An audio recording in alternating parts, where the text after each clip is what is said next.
Welcome to Micro Machines!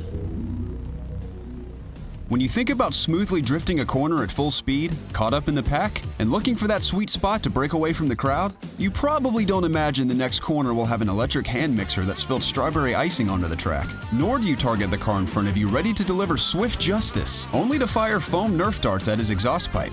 However, if the idea of ramming giant Cheerios and speeding into pool tables' corner pockets piques your interest, look no further than Micro Machines World Series.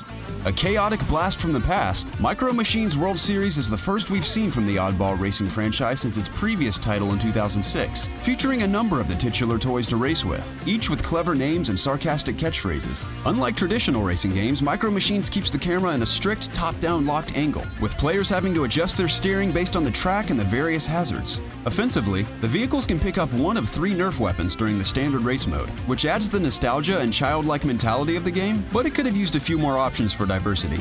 The game features 3 main modes: Race, Battle, and Elimination. Race is your standard affair. Be the first to cross the finish line. It may sound easy, but with wild handling, hazards, and aggressive AI, it's a satisfying challenge to earn first place. Battle mode is just as hectic and easily just as fun. After doing a few matches in battle mode, I almost forgot this is an actual racing game. Each of the playable cars has its own unique loadout of special abilities to use against the other team in hilarious toy combat. Battle modes I encountered were Bomb Delivery, King of the Hill, and Capture the Flag. However, when playing online, it seems the type of match is chosen at random, and I sadly did not come across a deathmatch outside of Skirmish for couch co-op.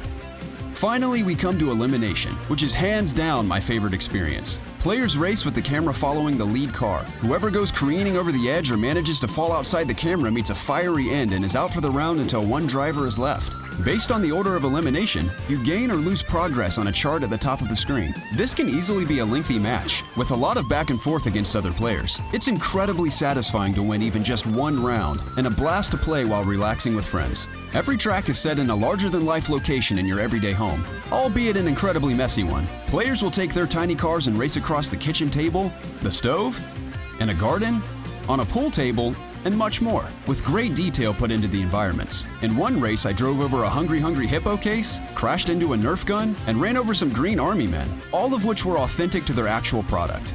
Even G.I. Joe is represented in the form of 2 playable vehicles, one for the Joes and one for Cobra. Micro Machines has a plethora of unlockables to keep players going, with each vehicle having a number of skins, remodels, taunts, and tombstones to equip.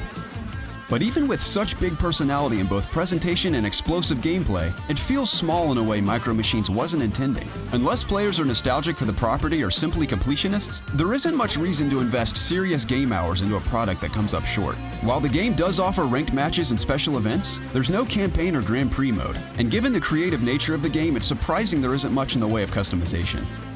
With colorful and wild presentation, Micro Machines World Series is a hectic and incredibly fun racing game that manages to be both challenging and lighthearted. The level designs, details, vehicles, and game modes are all superb, and the game's announcer has a wonderfully over-the-top comedic delivery that adds to the excitement.